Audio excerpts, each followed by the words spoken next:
Welcome back, ladies and gentlemen. My name is Kyle Corvus-Crowe, joined at the desk today by the one and only Joshua Fekez Quest, as we are now sitting on the cusp of game number one between the University of British Columbia and Simon Fraser University right here in Huntington Beach, California for the CSL League of Legends JV1 Finals. Yeah, today is going to be the semifinals, of course. Tomorrow going to be the finals, and we're going to see who is the best in JV Collegiate League of Legends. We finally have the lobby up. It's been a second. Sure. We know. Had some technical difficulties, but we got those sorted out. We are ready to go.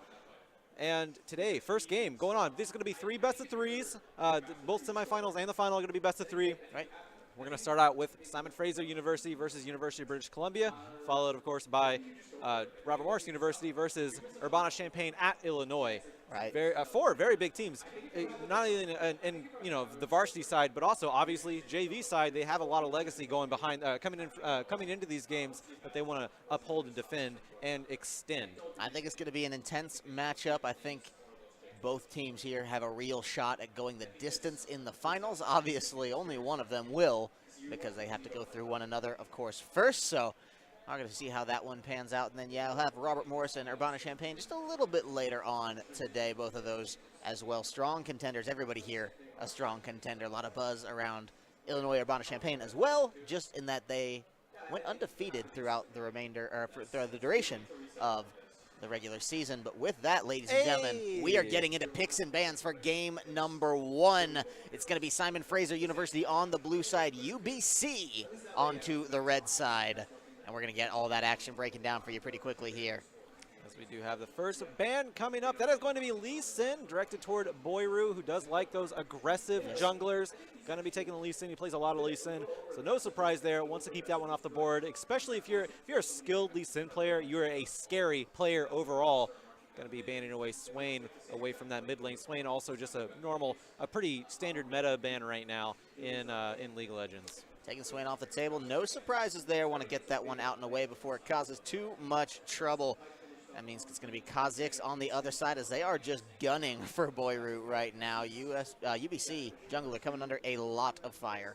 Yeah, trying to ban out one player. That is a strategy we see in professionals. Sometimes you just ban out one player's champion pool, make him go on to a fourth or even fifth string, depending on if he picks his jungler first. And that is something about jungles, is that they do usually go through the first rotation of picks.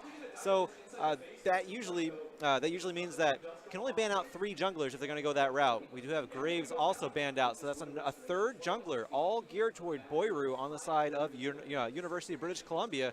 Makes him fall back, probably pressures UBC to pick up a jungler first round, which again, normally you do anyways, but now it's almost guaranteed that you have to. May even pick away a 4th jungler if you're SFU right now. Really, yeah, denying that 4th role with the jungle pickup. No huge trouble there, so would not be surprised to see something by the likes of a Sejuani potentially being the first pick, but they know as well Makoto loves playing Xayah, so they do take that one off the table. And that will not be an option now for the AD of University of British Columbia. Makoto played Xayah, I think all 3 games. Kaisa. Played Kaisa? Yeah. Okay, never mind. Well, there you go. Taking away the aggressive Xayah, then you were right. Kaisa's already banned out. So there you go. Easy peasy. No problem. University of British Columbia, they are hovering over the Warwick. And again, you kind of need to pick a jungler right now, because if you don't, then you're going to have to probably revert onto a 5th string jungler, which they do have Karma locked in. They have one more pick over on the side of University of British Columbia, still hovering over that Warwick. May give that one over to Boyru. Again, wants to find something comfortable. Warwick, kind of a nice combination of both tankiness and very aggressive jungling styles. And it's something that he's going to want to get early on into this. They can certainly pick up the AD here, but it would only take out another potential jungle, as likely will be locked in from Simon Fraser. They say they're not worried about that one. They want to take their chances, and so that will mean Sivir being the lock-in. Answer to the Xayah leaves Rakan open on the other side of things. And Zoe, we talked about it, SFU mid laner just spamming this thing. We said maybe he wouldn't come out, it's just solo queue. But no, he's so comfortable on that champion, and looks to me like UBC probably understood this. They know, hey, we don't have to prioritize the Warwick so quickly. Let's take Sivir, see what they pick in the mid lane, and now with Zoe, we'll see kind of what direction they want to take it. Shimmy has played, I think, over 150 games onto the Zoe, but the Katarina locked in for UBC. Luminous, he is going to go as aggressive too. Not to mention, he has almost as much mobility as a Zoe, you know, barring the flashes that Zoe can steal with her W. Yes. So, going to be trying to be as aggressive as Shimmy, or Shimey, I don't know, either way, as the Zoe, and also keep up with him as far as the mobility is concerned. Trundle being banned out. UBC still have not picked a jungler, and these are just more jungle bans. There are 4 jungle bans on the side of Simon Fraser right now, and 1 on the side of UBC. So, Boyru, not just Boyru actually, Dango also, Didango, he needs to fall back onto a very you know, like, you can't say secondary, can't even say 5th string at this point. You're getting to the 7th and 8th string jungling picks right now at this point in the game. And at this level, 4 champions can constitute an entire champion pool for somebody. Right. I mean, now it's so tough with potentially a 5th or 6th choice. They could really be putting somebody onto the back foot here. So Kane, the last option off the table, will be taken out and away by Simon Fraser. So 5 jungle bans against Boyru here. That is insane. And it's going to leave him the Sejuani. Actually surprised that that one wasn't a more prioritized ban, but did finally come out.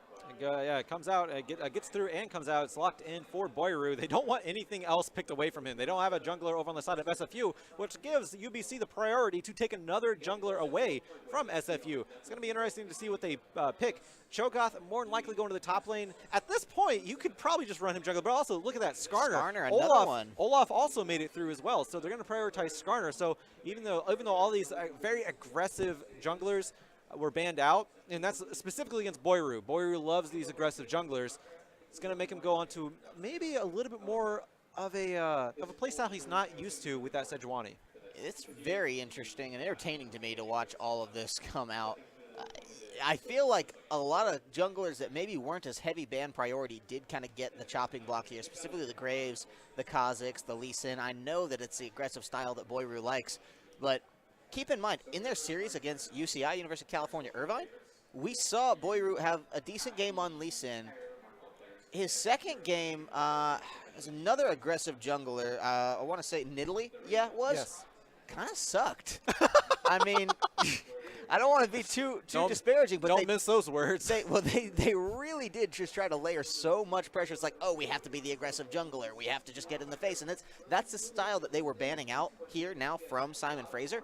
And it wasn't an effective style. When he pulled out Sejuani in the 3rd game, he went off. The second he decided, hang on, I have to play for the team, like, okay, that's when it got really tough. So with that, I mean, it's going to be interesting to see this one. I think that Boyru in particular is going to be a lot better on this Sejuani, and maybe something that should have been noted earlier. And SFU were looking at that game too against UCI, more than likely said to themselves, well, that Nidalee sucked. So didn't even ban away the Nidalee. Probably wanted to maybe even try to bait him onto that Nidalee just to try to get him onto an uncomfortable champion. And of course, May just had a bad game. Might actually be well, but not one of the most played champions is that Nidalee for Boyru. It's mostly Lee Sin, mostly Kha'Zix. I think maybe Zach falls in the 3rd realm there. Zach, of course, aggressive in his own right. No tracker's knife anymore. Few rewards, gank, gank, gank. Not to mention now, 8.8 patch, you can get the Oracle Sweeper on the level 1, which means you can actually deny more vision early on for Zach, especially early on is important for Zach to gank a little bit more. Because the trinkets, you only have 2 wards available early on. There's not that much to really take out as far as ward clearing. You can usually clear 1 ward and know that there's no other ward in that area early on, especially if you're down below on the jungle, the bottom lane. There's only like 2 areas to really clear. The Tribe Rush and the River Brush. Yeah, easy ganks for Zach. Take that away. It's an obvious choice there. But again, Boyru, he's going to fall back on the Sejuani. Like you said, he popped off on the Sejuani. So I don't think it's a huge burden to him, picking up a Sejuani here. I think, too, one thing that I really want to keep an eye on throughout this mid-game is the mid lane. Yeah. We have a Katarina and a Zoe. We got caught up in all this jungle theory because it's been a wild game in that area of the map. But 5 bans, kind of promotes that. Yeah, let's not just don't let that distract you from the fact that we have a Zoe versus a Katarina in the mid lane. Luminous and Shimmy going to be coming at each other with a lot of force, a lot of burst. And I mean, either of these guys can find a target and just explode them. I really like the Katarina pickup, not because of the Rift play here, but UBC's legacy. Bobchin, two-time collegiate Riot collegiate champion, specialized in Katarina. a fantastic Katarina player, and displayed that actually in one of the NACC championships. I think it was the first one. Sure. Either way, it doesn't matter if it was the first, second one. Regardless, UBC's former mid laner Bob Chen, very prominent Katarina player, Luminous, looking to continue that legacy as well. Really excited to see how he does. And that's outside the actual matchup of Katarina and Zoe. That's just going with the whole collegiate legacy. Katarina-Zoe matchup is already a fantastic. It's bouncy. The both of them can I won't say port, but they have quite a bit of mobility behind them. Well, ladies and gentlemen, we're going to see how this game all does pan out. Quick reminder, my name is Kyle. Corvus Crow joined at the desk today by Joshua Fekez Quest. We want to tell you about a couple of the sponsors that are helping make this live event in Huntington Beach possible. So I want to give a huge shout out to Twitch. Say, as always, nothing but continued love, gratitude for their continued support for all of our collegiate esport endeavors, from things like PAX East and West, and now here, CSL Finals in Huntington Beach. We would not be what we are today without their help. Be on the lookout for cool ways to get involved with Twitch in the near future. It's going to be twitter.com/Twitch, facebook.com/Twitch. Also want to give a huge shout out to Juice Battery. They last 6 times as long. They charge twice as fast. They've got some charging stations here. They're definitely helping keep us online and powered up. And lastly, speaking of power, I want to give a shout out to iBuyPower, who have donated a lot of computers to this cause today. We have a Fortnite tournament coming out. Of course, Fortnite, one of the battle royal games. You have a lot of players. You need a lot of PCs. Thank you, iBuyPower, for that one. But we are in the Rift, game number 1, best of 3, semifinal, first game of the day. Go. This is going to be a really so best of 3s. Some people don't like best of 3s. I love best of 3s because that first game is so important. Sets the tone. Best of 5s, you can give up that one game. You might be, you have a little bit of leeway. Best of 3s, though, you give up one game, and the pressure is on after that. Speaking of pressure, 5 members looking for Mirror Knight here. We'll see if they can find anything. And I think they just want to either burn his flash or make him start taunt. Yeah, they don't have much really to lock him down. They have a Rupture with Aelith in the top lane and Cho'Gath. Yeah, it looks like the knockup was actually taken from Set Naverick, sorry about that, on the Rakan. So they had a little bit, but they have to land that, obviously. And if you can force the dash out of Mirror Knight, that's not an optimal level 1. You kind of want the empowerment of the Q to be able to farm a little bit better. Because normally Shins, you usually just see them tanked up onto the this is bold. onto the turret. It is bold. Look at this. Skarner coming around. He's going in 1 versus 5. They're trying to get onto Reggies here. And they are going to come forward. The flash coming out for both supports means that nothing's going to go down too heavily, but I like it. Usually we just see the standard line of scrimmage being drawn across the rift. This time they said, no, not the case. We're going to try to make something happen level 1. A lot of information given over here, Fekez. I mean, there's so many things that we need to touch on. Shen is invading the blue buff. Mirror Knight is trying to take that away because he knows that the rest of the team for Simon Fraser is starting red. Meanwhile, the hard leash in the bot lane is going to give a great start. Looks like he will be interrupted by Cho'Gath, though. Yeah, Mirror Knight, he's actually going to be battling a little bit. They're still kind of butting heads in that river.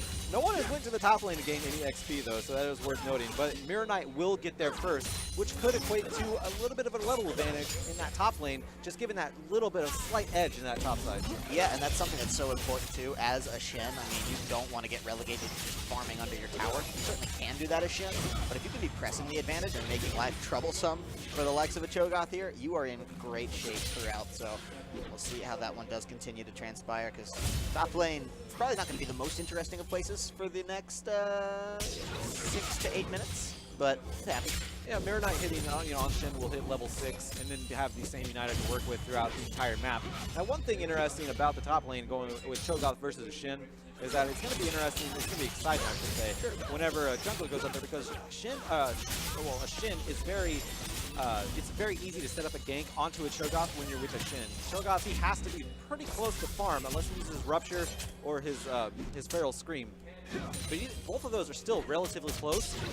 It's really easy to land a taunt, especially whenever you're immobilized from the Rupture, because you do have that slight bit of immobilization whenever you use the Rupture or the Feral Scream. You can taunt very easily if you're Mirror Knight and set up a gank once the Glory Root goes up to the top side.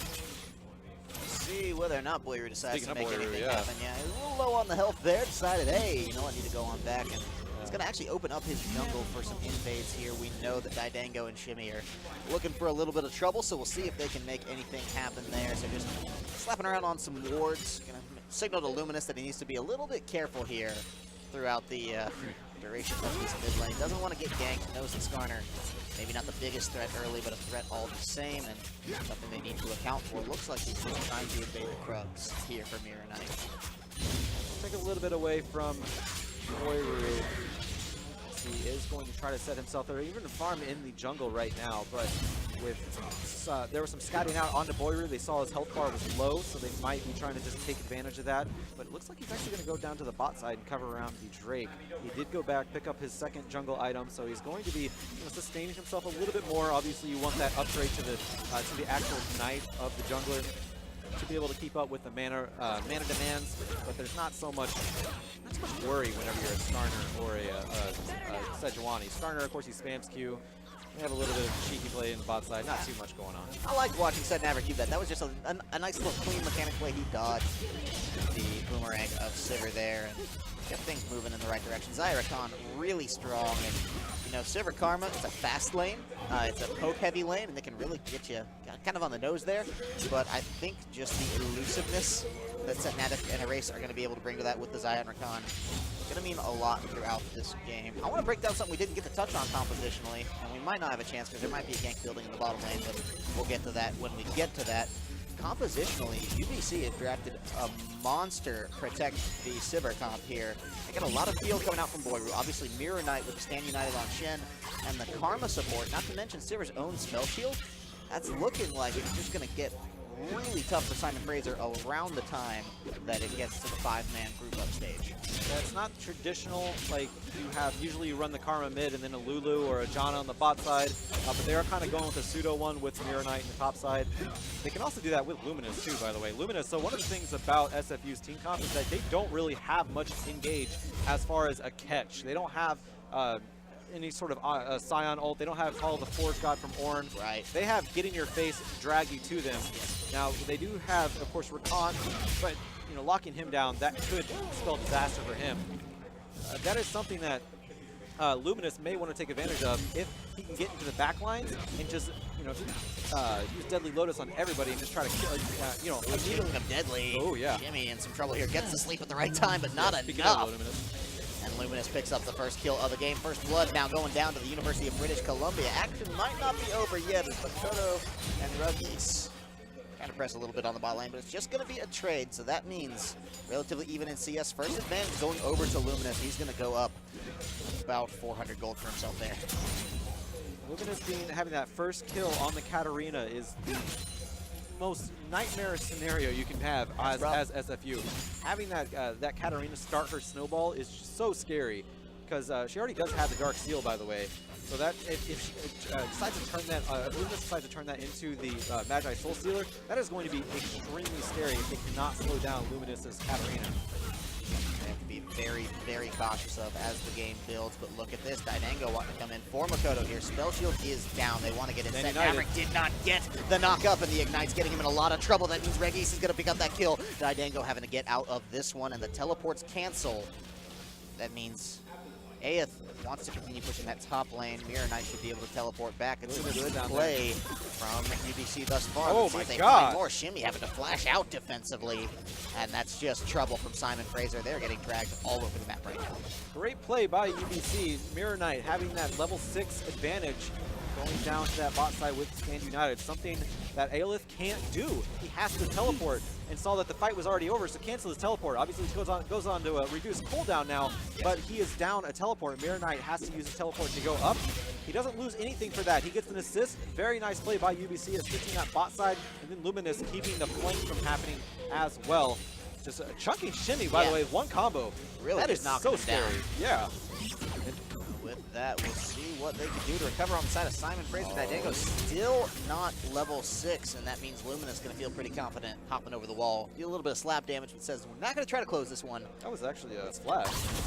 Oh, so it was. This is a flash to get that aggressive for nothing. Wow, yeah, that was definitely an intense run. They wanted to find something to happen there, and could not quite make it happen. So maybe not on the same page between Luminous and Boyru there, but Daidango still level 5. The option's still alive. Boyru not quite finding Shimmy. It's a nice dodge on 2 fronts. This is all. The flash out means that the Glacial Prison can come on down from this one, and Daidango trying to get in. Does he have the peel? There it is. The answer is no. Luminous picks up another kill for himself.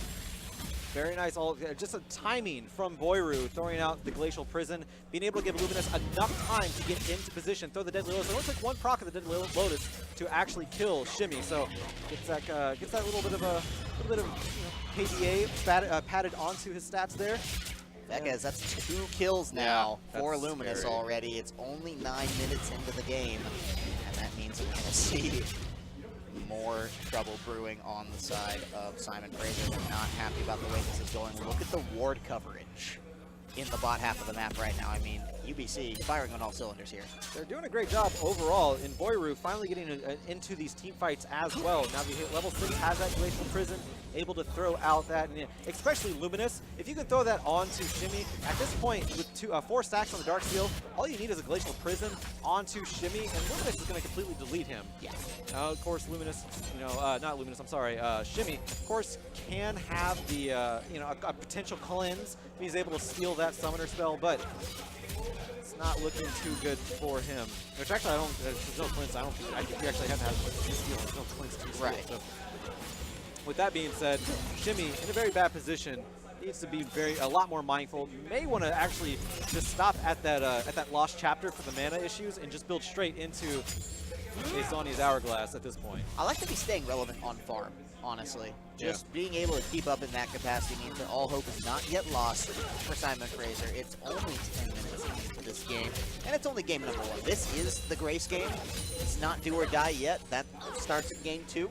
But still here, it's something that they want to make sure that people well ahead of. So speaking of ahead, it's about a 2.5K gold lead for UBC here. Not the craziest we've seen in 10 minutes, but obviously just the way the rotations, the trades, and everything in between seems to have been going.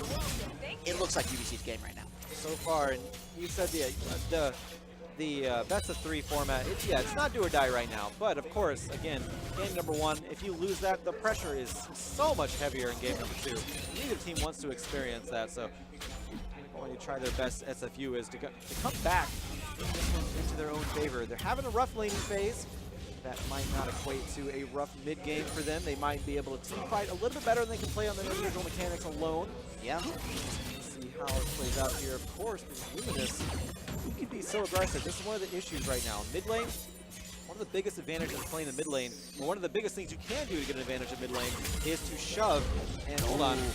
Over the great Glacial Prison. Shimmy trying to stay safe there. Didango, does he want the return gank? They took a lot onto Boyru. First tower goes down in the bot lane in the meantime. And now we shift the action on topward, but that means everyone's just going to be backing off and probably not going to go too hard on the turret for this one. So all throughout, it's a whiffed ultimate for Boyru in the mid lane. Luminous not able to capitalize as well. Shimmy did burn a flash for it, so they'll take that, and a tower to boot on the bot half of the map really opens this one up for the University of British Columbia right now. I'm curious why Shimmy is throwing out the Sleepy Trouble Bubble in the mid lane so spammy-like. Well, good, we have a pause. I can talk about this for a second. He's being kind of spammy with the Sleepy Trouble Bubble in the mid lane when that's what you need to set up your Qs. With you're good. You need the Sleepy Trouble Bubble to actually set up your Qs, your paddle stars, which does an extreme amount of damage. But you have to when you're against a Katarina who's so mobile, you can't just throw out a Q and even if you skill shot that to precision. Katarina's still super, with a Shunpo, extremely slippery, extremely mobile. That Shunpo has Flash isn't up yet as we get back in the game. Flash isn't up just yet, but it's so hard. You need that Sleepy Trouble level, but look at this collapse. Yeah, they want to get in on the Mirror Knight here. They're going to try to find it, and Aleph picks up that kill. Easy. 4 members means trouble for Shen, and we have the bottom lane lurking around, specifically supporting jungle. Boyru and Ruggies there, but they're not going to be able to save this tower at all, so that one's likely going to go down very quickly for the likes of Simon Fraser University. They put a point back on the board in terms of kills. They get a tower as well and prove that they are not going gentle into that good night just yet. The rotation, they actually out-rotated there. They do have Herald. Yeah, they have the Rift Herald as well, something that we didn't really see on camera earlier, but they did pick it up. So they're going to try to pick up 2 turrets here and, close that gold gap and get the rotations a little bit better. But as we see that, as SFU focusing on the top lane, you can see they're focusing on that Drake. Fraser. Yeah, they're taking the Mountain Drake for this one. Will be no contest there, so They got 2 towers. 2 towers for the likes of Simon Fraser. University of British Columbia say, okay, that's fine. We're going to make it a little easier to take towers as they do pick up that Mountain Drake there in the Boxside River and turn Makoto immediately to shoving out that wave. That does give SFU a big advantage if there is contention around this Baron pit, though. With 2 towers out in the top lane, that means they have more priority for their minions to shove into UBC's side of the rift here. And maybe, like I said, they have to answer. They have to have somebody answer that up in the top side. Of course, you were going to send Mirror Knight up there. He's going to be the obvious choice, but the fact that you still have to do that is going to give him a little bit of sliver to make a 4v5 possibly, and maybe be able to burst somebody out. They do have Feast from the Cho'Gath, and they do have the Paddle Star if they can land it properly with Shimmy. So they have the objective there, especially again with the top lane turret being down. That does give a decent advantage to SFU. Honestly, I like what I'm seeing here. SFU, 2 towers in the top lane, pushing deep. They're doing this before Mirror Knight is going to come online as a split push threat as Shen, just because he has the Tiamat share and he's got the Spectre's Cowl, but he really is going to need to and want to find that Sunfire cape, you know, the completion of his Tiamat, build that out. Still messing with him. Yeah, look, they're just trying to shut this guy down. He's in trouble. That's a 2nd kill they find for themselves. They get it onto Erase there. That's going to feel good. Yeah, another tower to boot. Aleph probably going to have to teleport to that top side. Does initially start triggering it. Mid lane, Shimmy will be here to try to hold this one out. Knows he can't do too much against Luminous. He has to be careful, but is this the bait? Do they try to go for Cho'Gath here? Boyru has the Glacial Prison. They want to get in onto Makoto. He's going to be the first target, but Boyru, if they can get that health bar too low to tank, that's going to feel good. They use the Redemption, actually. Triggers out the Spell Shield. The Silence not going to knock up, but saves the tower. Meanwhile, buying the time for his team in the bot lane to push 1 tower. They've gone for 2 twice now, or 1 for 4. We'll see if they make it twice. Setting up in this jungle, taking a lot of good ward coverage. Maybe Luminous on the back foot. They flash forward, they suppress.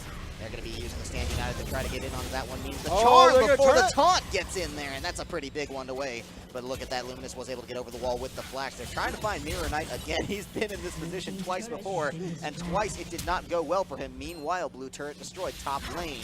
They were able to find that one. Is it at the cost of Mirror Knight's life yet again? Boyru says, not if I have anything to say about it. Shiny is here, and the fight continues on. Erase is going to get locked up, and he's in a little bit of trouble himself there. But look at that, Zed Maverick is trying his damnedest to keep his AD alive, and I love what I am seeing here, Fekes, but Erase still goes down regardless, and Boyru maybe not done yet. Set Maverick, the next one, trying to get out of this one, and does by the skin of his teeth. 3 to 4 in kills. Still 2k gold down now for Simon Fraser, but this is getting a lot tighter of a game than we maybe had thought. Ruggles wasn't even in that team fight, by the way, from UBC. He was split pushing the top side and actually got a turret for them. So that was a very sloppy team fight. Hold on.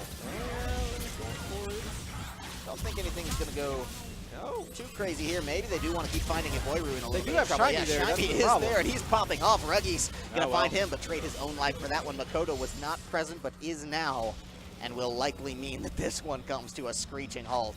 They don't want to push any further in through that one. They know, what are they even fighting over at this point? Blue buff priority? Yeah, there's no Drake. There's not a Drake. The tower's already gone in the bot lane. They're just killing to kill at this point. Yeah, I mean, they're blood. They smell blood, and they just want to, kill the kill. Kill a kill, as they say. I love it. Luminous, he finally did go down, so all of the stacks on his Dark Seal did fall off. It's going to be interesting to see if he wants to restack that, turn it into a Magi Soul Stealer, or just sell it, because that is one of the advantages. You can just sell the Dark Seal, get the advantage early on, and then sell it whenever it's not a huge factor to you. But hold on. Oh, this is bad for Set Maverick. He's trying to get out of that one as the Grief swoons. Gonna mean he's not able to do too much there. Summoner Heal not even an option from Erase anyway, so thankfully for them, they don't need it immediately. They do get out. Set Maverick's okay. That's going to be a ticket back to base on the B train. They need to make sure that he's not getting himself into too much trouble as they do pop over that blue buff to Shiny, maybe ready to come back to this mid lane and give Luminous the good old what for. He's actually doing very well in farming also against Shiny. Shiny 117 to 143. Luminous is doing a great job, even if he's not quite getting the kills that he wants. He's gotten 2 thus far, but it's not quite there, especially when he's gone for more and have come up short. He's still farming quite well, so no matter what, he's going to be a big force going into this mid game. He only died once. SFU though, they've shown that they have some really great macro objective with these rotations. Kind of slowed down a little bit, but they were able to kind of blitz the top side and then take out the bot side as well. They're definitely making an effort, concentrated to keep UBC on their toes, and that's exactly what they're doing with Luminous there, keeping his health bar quite low. Have to think about every move as now Seth Maverick and Eraser popping around in this middle lane. Luminous. Minions aren't worth it.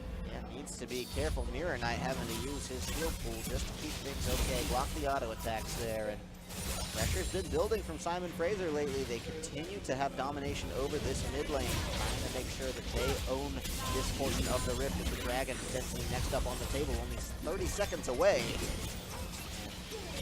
Cho'Gath here, A-List, got to a point where he could scale up. They did a good job of shutting down Mirror Knight, so there's not really a pound-for-pound match for this Cho'Gath just yet. Yeah, the big problem with UBC right now is that they don't have that much wave clear. They have Makoto. That's it. Other than that, if you send Luminous out to wave clear, you're gonna put him right in the face of the opposition. Not ideal. Makoto is the only one, and even then, it's kind of risky. Might have a fight going on here. Yeah, they want to find that. It's a nice knockup from Set Maverick. They're trying to get in with a little bit more, but look at that. Didango goes down. Glacial Prison does not land. It's a whiff. That's a flash out from Set Maverick, as now Erase is left to the cold and does get picked off. They are not going to have any answer for that one, and that means the next Drake on the board, the Cloud Dragon, is picked up now by the University of British Columbia, as they are saying, look, the momentum slipped away for a minute, but we are still in this game. We are still making the calls, and now Simon Fraser has a lot to answer for. They're trying to keep the gold gap at about 2.5K and above right now. Simon Fraser doing all they can to keep that one reduced, but every team fight is going to equate to something here. Another tower down. That is going to be the tower, so it's even up in towers now. All outer turrets of SFU are down. Meanwhile, they still have one outside outer turret for UBC. That in the mid lane, because they did get that those inner two top in the inner top in the earlier part of the game. So it's 3-3 right now as far as turrets. UBC there coming back into control of this game. It looked like it was a little hazy for a second, but these team fights are not working out in the way for SFU. They're picking team fights in the wrong part of town. And that's where we said it might be troublesome. Keep in mind, this protect the Makoto composition that's coming out, or, you know, they can also add a lot of that protection onto Luminous here. Becomes really tricky to nail one of those targets, and, you know, Sivir and Katarina both squishy, sure. The only real tank threat is Mirror Knight. Koiru will be able to kind of supplement there a little bit, but with that protection of their carries, it becomes a lot harder for even the burst potential that Erase and Shimey are going to have, and even certainly A-List in the top lane with that, you know, Feast ultimate, going to be able to do a lot to protect against those. It's true damage too, of course, so if anyone gets in the face of you and you're going to be feasted, it's going to be true damage no matter what you're going to be building as far as armor. You have to build health to actually be even resistant to that. But that is one of the issues I want to actually talk about going to the mid lane of Shimey. One of the issues of Shimey right now on a Zoe. Hang on, Didango's going in for this one. They want to find it. Shimey picks up that Shimey gets a kill. There is no chance that he's going to get out of that one, so they're going to continue this push now. Ahead in towers for the first time in the game. SFU 4-3, but may be tied up for too long, as Mirror Knight left unchecked in this bottom lane will wreak havoc on that turret, and they'll need to send Aelith at some point to deal with that, or else they're giving up an objective for free. So the clock is ticking with this split push now. SFU does have quite a bit of catch, as we see another one brought out. Trying to catch in now. That's going to be Luminous going down. Boyru in a little bit of trouble. The teleport coming from the back line, but isn't enough time to save Makoto. Maybe the Glacial Prison will, and it's a nice chain up with the flash taunt. Set Maverick goes down for that one, and they're trying to find more now. Didango they're going to fall, and Makoto, they're turning this one around from the University of British Columbia. It's a 2-for-2 thus far. It's pickups. Well, I'm sorry, 1-for-2. It was only Luminous that went down, and make that 1-for-3. Makoto on a killing spree with the downtown boomerang shot. Yeah, you cannot back in a brush when you're that low of health. You were on the enemy's side territory, by the way. You knew they were chasing you. Don't back in that brush. That might be Baron going over to UBC. It's going to be an early Baron, so they have to burst this down quick. They don't really have that capability, though. Here's the thing. They know Didango's dead. They have the smite off the table, but Aelith, with the feast potentially, the teleport is coming in. The rest of the team is trying to find it. They can probably pull him back off. There's Boyru's getting Boyru's very low. Can they find the kill? It's going to be the shutdown. He finds two as Makoto goes down, and then the third one of the fight as well taken out and away, and that will be Rug East. They're trying to find more. Mirror Knight on the way back, and triple kill means Luminous. They gave up so much on the Baron priority. They got hasty, and it did not work for them. That's the problem with taking these early Barons. When you don't have the health bars to do this early on, that Baron hurts so much. And you have teleport on Aelith, on the Cho'Gath, who has Feast, so even if Django's dead, yeah, you don't have the smite, but you still have to fight through Feast, and you have to fight through a high health bar Cho'Gath. That is a huge pickup for SFU, and now they take the gold lead for the first time in this game. They take the lead in every capacity for the first time in this game. They have the kill lead, they had the towers, but the gold as well. Dragon is the only metric in which they are not winning on paper here. And I gotta say, the morale is gotta be in their favor right this second, because they've just been picking up steam and continuing with it. They are not slowing down. Even when they take punches, SFU is getting right back up. And that just great macro play by SFU. They were able to do that early on with the turrets. I can't really say they, prioritize Baron over with the macro play. Their macro prowess there, but they did take full advantage of someone else making a mistake. It was not active play, it was reactive play. Very much, and yes. you generally want to have better active play than reactive play, but that's not to say that sometimes pulling out reactive plays is not necessary in Worked out for him this time. Yeah, no, absolutely. It's certainly a great place to be strong as a unit on, and now starting to clear out some wards, starting to build up some pressure. This is where shutting down Mirror Knight in the early game becomes so much more important, because Aelith can really survive the split push and start to win the split push even. And that's something you never want to be in a position as a Shen. Something I really like that's coming out from SFU too is Set Navric's itemization.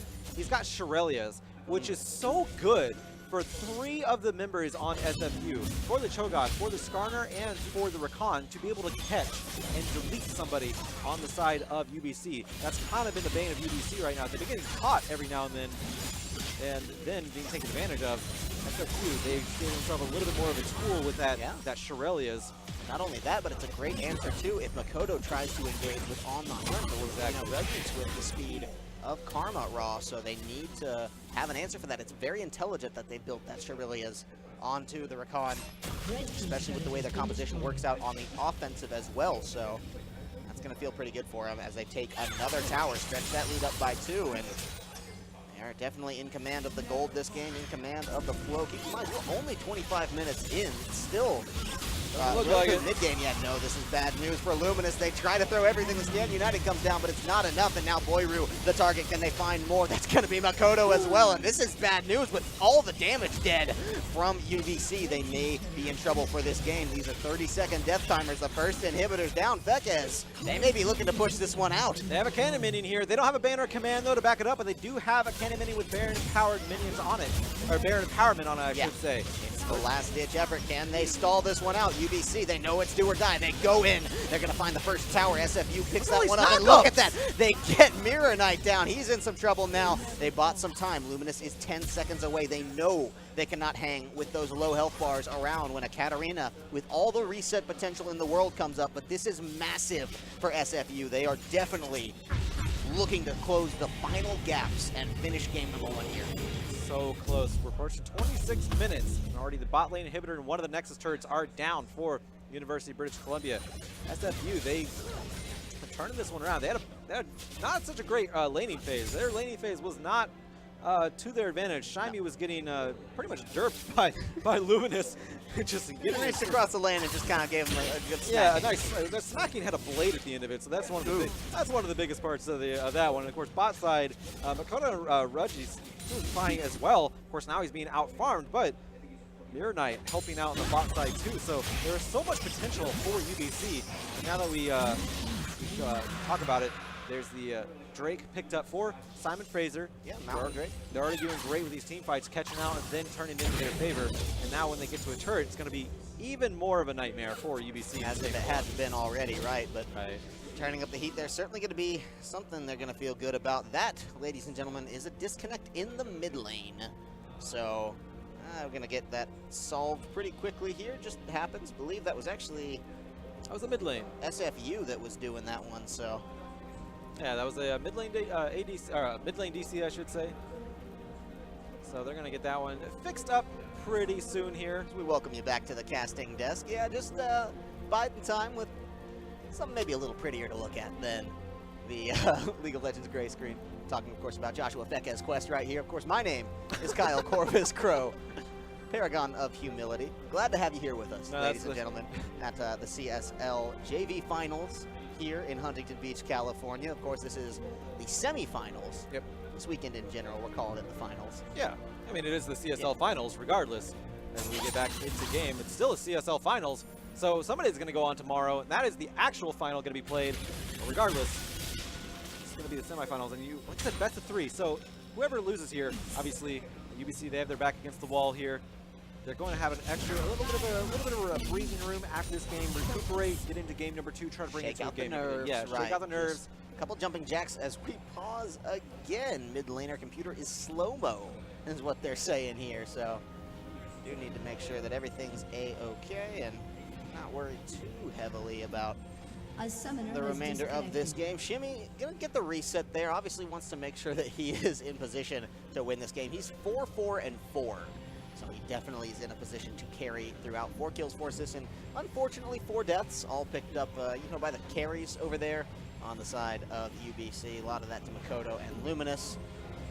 But they're finding some really good answers to blow up these 2 hyper carries now on the side of UBC, and it looks like UBC really can't find a way to stop this bleeding. So I talked earlier about how there's not that much initiation besides getting into your face from SFU. So they supplement that with a Righteous Glory on the top side from Aelith, and Australia's on the bot side from, Set Naverick. I keep wondering to put an extra vowel in there. I know that's not right. Set Naverick. He has Shirelius. So they have so much speed on their favor. It's just essentially like a Kled ultimate that they can pop, a Sivir ultimate that they can pop, and just run right into the face of UBC, catch somebody out. And if UBC doesn't react fast enough to stop that front line from catching somebody out, then they're going to win those team fights and absolutely destroy anybody who gets put on the impale from Skarner, because they can get deleted extremely quickly. Right, and then they can just compound that with so much chain CC. They lock in the Rupture from Cho'Gath, the Feast alone just to secure the kill, and then, all sorts of other nonsense like the Sleepy Trouble Bubble coming into play there. It's the delayed pickup, but they always want to start with the impale from Skarner. And so it's been something that's working really well for them thus far. They were behind in kills all game. The current score is 14-10 in favor of Simon Fraser University, and we're maybe getting back in the game. It looks like they're trying to make something happen, but it was a pause on pause, a little bit of a bait and switch. Happens to the best of us, as, again, have all the grace in the world. They need to make sure that this is not ever thrown off because of technical issues. Yeah, and technical issues are happening, but this actually gives some nice mental de-stressing to UBC. They can collect their thoughts. The game is not lost whatsoever. Right. The game is still, it could still go either way. Obviously, UBC, they have their back against a very hard wall right now, but it's not unwinnable. We've seen comebacks before at this stage in the game, at this sort of advantage going to one team over the other. It's not out of the question yet. So you don't want to think about game number 2 yet, because it's not over. If you do that, you're essentially giving up on game number 1 and just want to look at game number 2. UBC, they are ready. Look at that. They're anticipating some sort of push here. Boyru coming around the other side here. He does have Glacial Prison up, so if they can in turn catch somebody out, they may be able to turn the tide in their favor. It has to be Erase or Shyme. Glacial Prison on Didango would feel fine, but look at that. Just backs up. Yeah, can't be disabled. That's going to be okay. Does just use the Boar Charge to get out of that one, but Aelith with a nice double knockup, just to remind everybody this bot lane of UBC, who's boss, and bought the time for the tower in the mid lane to go down. They're continuing to build up this pressure. Now Aelith and Didango, all they have to do is walk forward. They can take a good beating, a good punishment here. This is a 6-kill Cho'Gath here for Simon Fraser, and that is something you cannot take lightly. He's not died yet, has 6 kills and 5 assists. He has over 5,000 health. He has over 5,100 health, actually. That is insane. He has an enormous amount of tankiness to him right now. And where's the burst? It's on Luminous, but he doesn't want to have to waste any of that onto the Cho'Gath top, because If he does, the rest of the team are going to Hold on, make they're him going in. regret it. Mirror Mirror Knight Knight wants to come in. Ayla's health bar is already down to half. They find the Glacial Prison, but it's only onto Didango. Look at Set Oh Maverick my going God. in. There's the knock-up. The Drowsy is on. The Stand Boiler's United not going to down. be enough, and they find two. Shimmy is going off in this fight with the double kill. They're going to pick up Makoto as well. That's and it. this is bad news. The sun is setting on UBC here. And SFU have done it. They have the super minions already. The teleport's coming in, and that is the ace to lock it in. 19-10, a 30-minute game minus some pause time. And the GGs come down. SFU take game number 1 in this series. That was a fight that UBC tried to pick and that they desperately needed. It was a desperation fight that they sort of forced. Mirror Knight seemed to go in a little bit before everybody else, and then everyone just started getting picked off. There was so much frontline takiness on the side of SFU. Not to mention, of course, Cho'Gath, sorry. Right. Cho'Gath, he gets bigger as the game goes on. Yeah, You start eating people, eating minions, he gets bigger. That sprite is so huge. It's no You have longer to be careful where you click. Exactly. And you either have him or Skarner there. SFU were doing such a great job protecting their carries. Really interesting game of League of Legends. This is where JV becomes so much fun to watch outside of just traditional pro meta, because this is high-level play, mind you. These are all just outstandingly talented players that were still able to make it onto some iteration of their school's esports club or team. Yeah. And that said, they're not necessarily as constrained by the confines of the meta. So we see really fun stuff coming out here, like the Zoe, but especially like this Cho'Gath Skarner combination. I know that's a little bit more standard, but the way they got there was not 5 jungle bans. Yeah, they completely banned out Boiru, which is something that I might just, in the JV side of things, obviously you do have, you have professional, you have C-Law collegiate, and now you have JV. They might be thinking that if they can, just completely ban out one opponent, Right. they might not have a deep champion pool, because just just how the expectations of champion pools in JV is right now. Well, think about what we saw from that Sejuani play, from what Boiru was able to do. I mean, breaking that down, he landed a couple good Glacial Prisons, but really was not able to convert as the team, and you got the feeling that he wanted to be the one going in, making the play, and causing that kind of ruckus across the map. And instead, it kind of had to fall to Luminous. It kind of had to fall to the AD Makoto on the AD role, and it didn't seem to necessarily gel as well. So maybe they were pretty smart in taking those 5 bans and just saying, look, we're going to get you on something that's useful, sure, but not something that's in our face and just destructive and playmaking. And that in itself is also, of course, the strategy is just making sure your opponents are uncomfortable. That way, if they pick a fight, they're picking fights that they're not used to. Right. You can actually fight them on your terms if you're SFU at that point, because you've made one of the enemies so uncomfortable playing a style that they're not used to playing. Obviously, Boiru plays so many aggressive junglers that he go on to a more conservative jungler like Sejuani. Might not be to his playstyle, makes him uncomfortable, and at that point, you're already in the head of your enemy. SFU can now pick fights that they want, because, I mean, you already know that they're going to be playing a little bit off their game.